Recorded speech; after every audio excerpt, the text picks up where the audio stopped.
नमस्कार दोस्तों, मेरा नाम है प्रदीप चौहान। आज दिन है रविवार। आज हम पिछले हफ्ते की कोई बड़ी खबर का विश्लेषण करते हैं। तो आपको मालूम है, पिछले हफ्ते जगदीप धनखड़ के इस्तीफे से बड़ी खबर कुछ थी नहीं।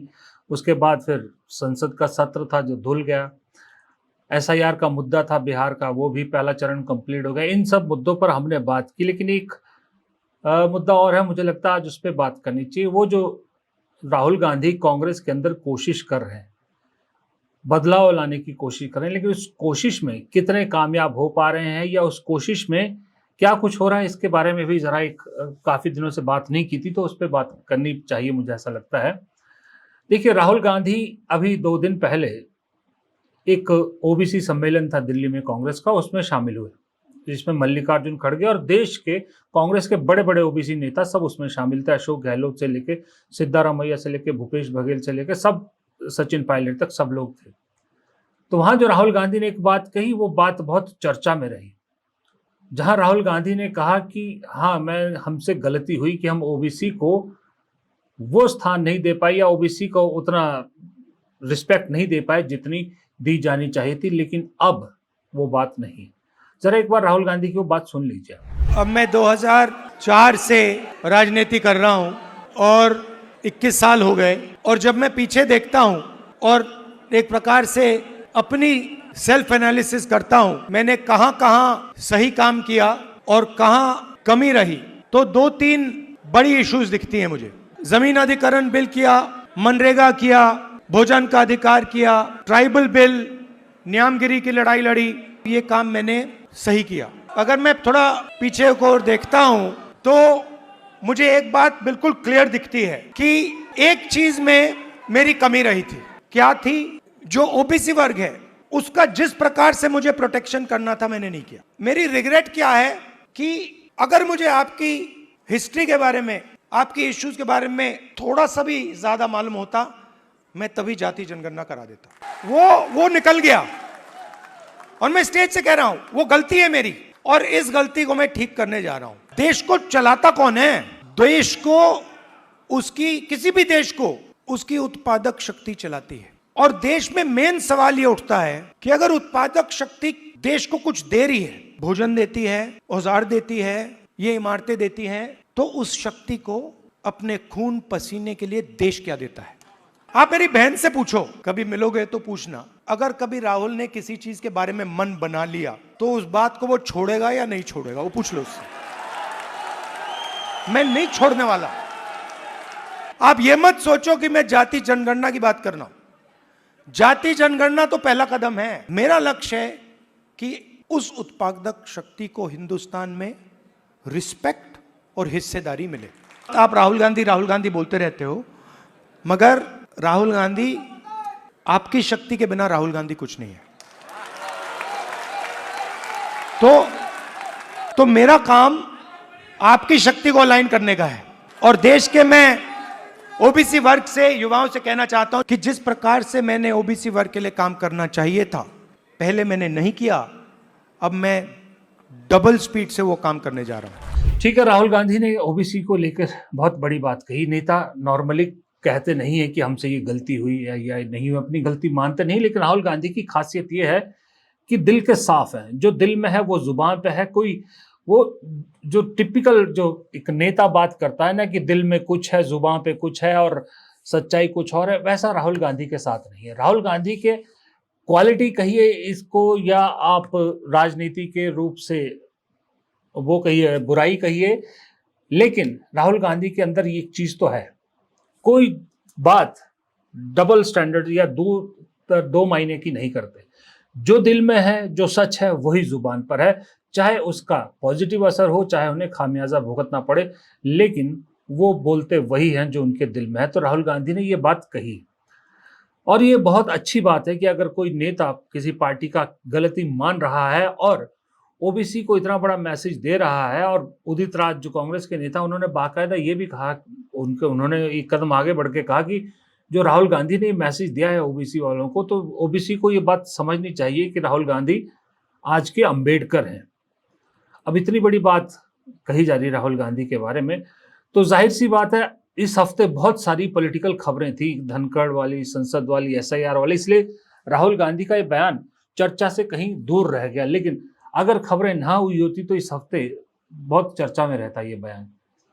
लेकिन सवाल ये है कि राहुल गांधी ये जो कह रहे हैं या जो कर रहे हैं, अब राहुल गांधी उसके बाद पहुंच गए गुजरात।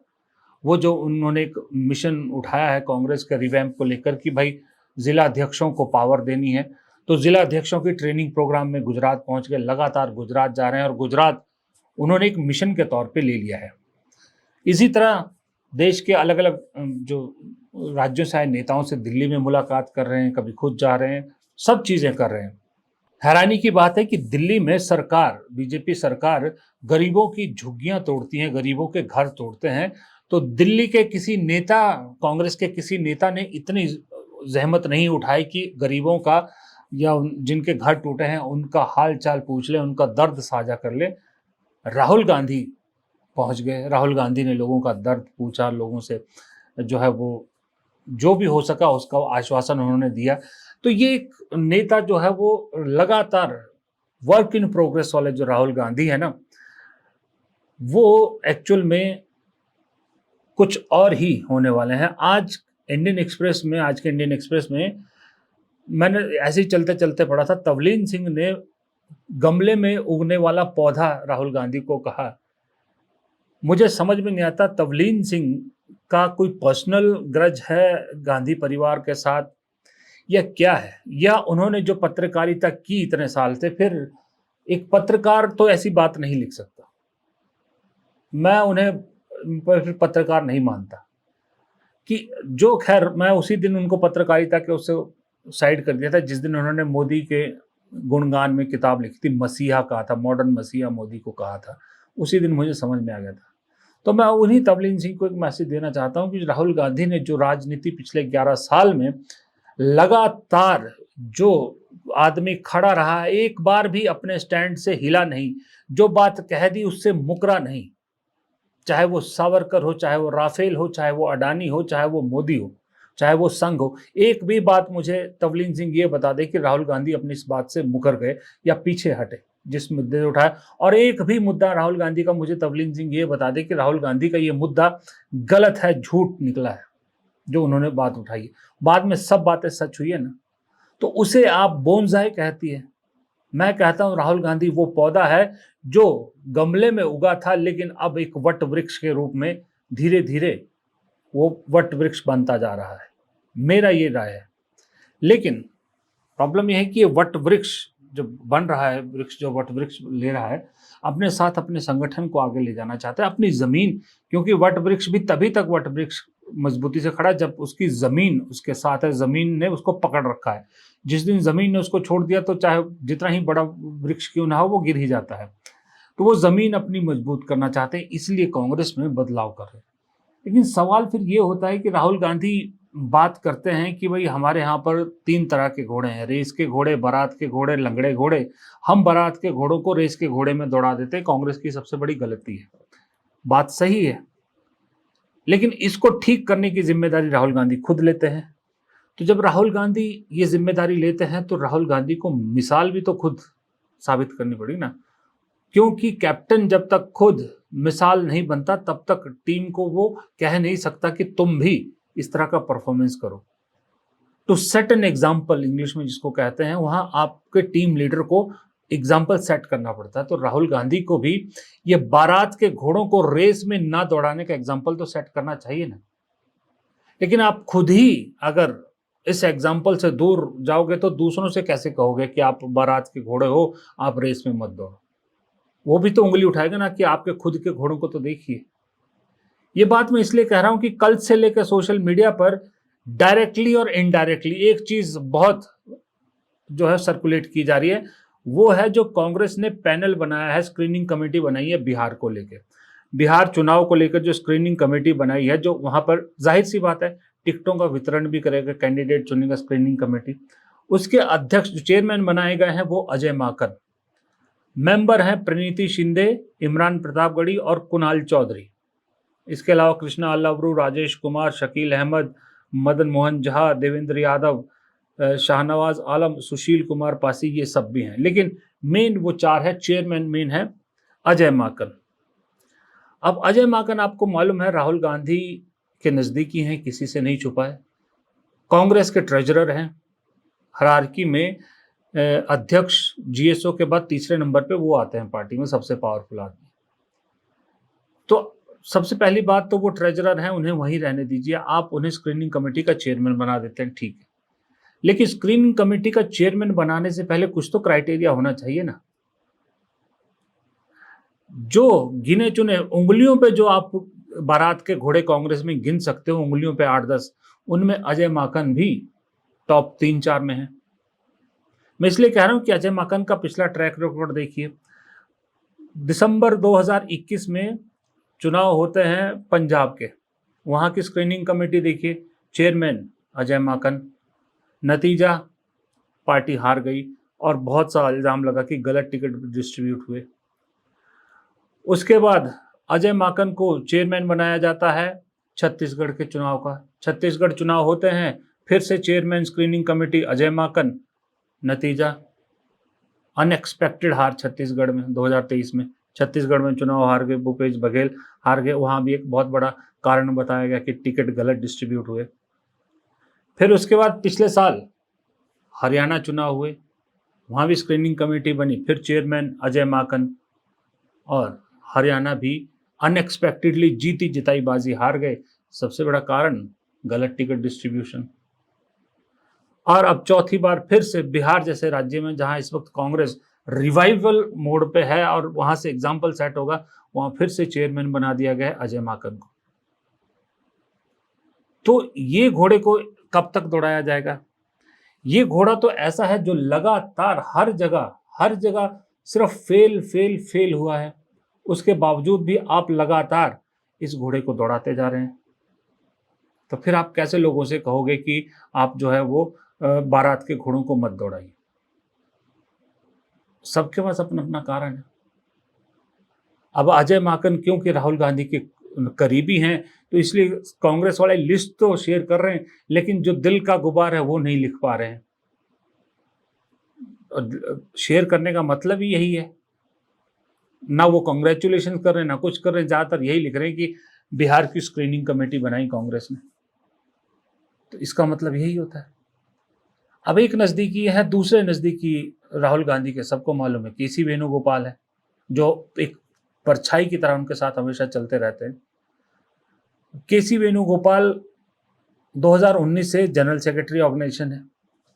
जनरल सेक्रेटरी ऑर्गेनाइजेशन मतलब संगठन मजबूत करना। संगठन कांग्रेस का 0/0 है। आप बीजेपी के बारे में कांग्रेस कहते हैं कि बीजेपी अध्यक्ष नहीं चुन पा रही, अपना 1.5 साल हो गया, 2 साल हो गया, तो आप भी तो अपना जनरल सेक्रेटरी नहीं बदल पा रहे। 2019 से 2024 में उनका कार्यकाल पूरा हो चुका है, जुलाई में पूरा हो चुका है, जुलाई 24 में, आज जुलाई 25 कंप्लीट होने को आ गया। आप नहीं अपना जीएसओ नहीं बदल पा रहे, क्यों? क्योंकि किसी की हिम्मत नहीं है कि केसी वेणुगोपाल से कुछ कह ले। राहुल गांधी के नज़दीकी है। अब केसी वेणुगोपाल का 2019 से लेके आप कार्यकाल देखिए, तो देखिए 21, 22, 23, 24 जितने चुनाव हैं देख लीजिए आप, हर जगह कांग्रेस हारी है। सिर्फ कहाँ जीती है? 2023 में तेलंगाना में जीती, ठीक है, 2023 में तेलंगाना जीती, 2022 में हिमाचल प्रदेश जीती, 2023 में ही कर्नाटक जीती। बस 3 राज्य आपने जीते हैं। बाकी जितने राज्य हैं, जितने आपकी स्क्रीन पर हैं, देखिए सब हारे हैं। बिहार, दिल्ली, झारखंड, पंजाब, हरियाणा, मध्य प्रदेश, राजस्थान, छत्तीसगढ़, गोवा, गुजरात, अरुणाचल, आंध्रा, जम्मू कश्मीर, झारखंड, कर्नाटक, जहां भी हम जीते हैं। कर्नाटक, हिमाचल, तेलंगाना 3 आप जीते हैं। यहाँ भी केसी वेणुगोपाल का कंट्रीब्यूशन 0 है, क्योंकि ये तीनों के तीनों चुनाव का जो बाजी कब पलटी? जब राहुल गांधी की भारत जोड़ो यात्रा यहाँ से गुजरी, उसके बाद। हिमाचल से नहीं गुजरी बेशक राहुल गांधी, तब तक चुनाव हो गए थे, लेकिन जब हिमाचल में चुनाव हो रहे तो राहुल गांधी की यात्रा चल रही थी। उसके बाद जीत के बाद पूरी कैबिनेट उनकी यात्रा में शामिल हुई थी, राजस्थान में शायद जाके। कर्नाटक से यात्रा गुजरी, बदला चीज़ें, तेलंगाना से यात्रा गुजरी, और राहुल गांधी की यात्रा के बाद फिर रेवंत रेड्डी ने अपनी यात्रा निकाली।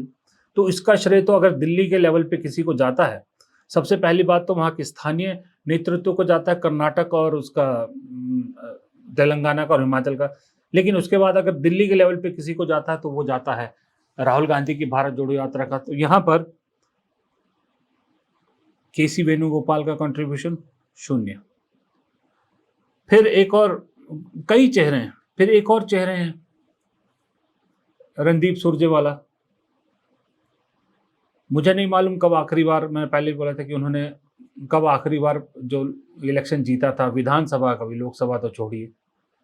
लेकिन जब भी कोई बड़े पद की बात आती है, केसी वेणुगोपाल, ये जो है अजय माकन, इसी श्रेणी में सुरजेवाला भी आ जाते हैं। वो भी इसीलिए कि भाई राहुल गांधी के नज़दीकी हैं, इंपॉर्टेंट पोजीशन हमेशा उनको मिलती है। कर्नाटक के प्रभारी थे, कर्नाटक चुनाव जीते, उसके बाद उन्हें पता नहीं मध्य प्रदेश के प्रभारी बदल के उन्हें प्रभारी बना दिया गया कमलनाथ के कहने पर। मध्य प्रदेश में क्या हुआ ये आपको मालूम, ये सबको मालूम, लेकिन मजाल है उनसे कुछ कहा गया। कुमारी शैलजा गांधी परिवार की नज़दीकी हैं, हरियाणा चुनाव में क्या नेगेटिव भूमिका उन्होंने निभाई किसी से छुपा है क्या? लेकिन मजाल है उनसे कभी सवाल भी पूछा गया हो। भंवर जितेंद्र सिंह, राहुल गांधी बहुत भरोसा करते हैं उन पर, लेकिन वर्थ साबित किए हुए उनको भी जमाना बीत गया चुनाव जीते हुए कभी। तो इस तरह की एक फहरिस्त है 8-10 लोगों की जो आप गिन सकते हो उंगलियों पे कि ये सब के सब बारात के घोड़े हैं। लंगड़े घोड़े भी नहीं कर रहे, बारात के घोड़े हैं जिनका रेस से कोई दूर दूर तक लेना देना नहीं है। लेकिन क्योंकि ये सारे चेहरे राहुल गांधी के नज़दीकी माने जाते हैं, इसलिए तूती अभी इन्हीं की चल रही है। तो ये बिना तेल वाले तिल को कब तक राहुल गांधी जो है वो उनसे तेल निकालने की कोशिश करोगे? ये तिल वो हैं जो वो फोके क्या बोलते हैं उनको, फूके या फोके तिल बोलते हैं, जिनके अंदर तेल नहीं होता। आप मुझे कमेंट बॉक्स में बताइए क्या बोलते हैं? फोके, हमारे यहाँ तो फोके तिल बोलते हैं, जिनसे तेल नहीं निकलता। ये वो वाले तिल हैं और इनसे राहुल गांधी तेल निकालने की कोशिश कर रहे हैं, और फिर दूसरे तिलों को कह रहे हैं कि आप जो फोके तिल है आप हटिए, आप रेस के काबिल नहीं है। तो ये तो नहीं हो सकता ना कि दो जगह अलग अलग मिसालें तो साबित नहीं हो सकती ना। इसीलिए तो एक शेर है कि अच्छी मिसाल बनती जाहिर अगर वो होती, अच्छी मिसाल बनती जाहिर अगर वो होती, इन नेकियों को हम तो दरिया में डाल आए। मुनीर नियाजी साहब का ये शेर है। राहुल गांधी को ज़रा ये सोचना पड़ेगा कि अगर आपको कैप्टन बनना है, परफॉर्मेंस अच्छी देनी है, तो आपको सिर्फ और सिर्फ फील्ड में रन नहीं बनाने हैं, आपको ये भी स्ट्रेटेजी बनानी है कि सिर्फ मैच क्रिकेट का अगर आप शौकीन हैं तो क्रिकेट का मैच सिर्फ अच्छी बॉलिंग या अच्छी बैटिंग से नहीं जीत सकते, वो भी अकेले कैप्टन की। जो आप अपने साथ टीम चुन रहे हो उस टीम में वो खिलाड़ी भी होने चाहिए जो आपकी परफॉर्मेंस जितनी अच्छी ना दे पाए, लेकिन आपके एक्सपेक्टेशन के हिसाब से तो परफॉर्मेंस करें। सिर्फ प्रेफरेंसेस पे आप टीम नहीं चुन सकते, फिर आप खुद तो स्टार बन सकते हैं, टीम विश्व विजेता नहीं बन सकती। फिलहाल इस वीडियो में इतना ही। प्रदीप चौहान को दीजिए इजाज़त। नमस्कार।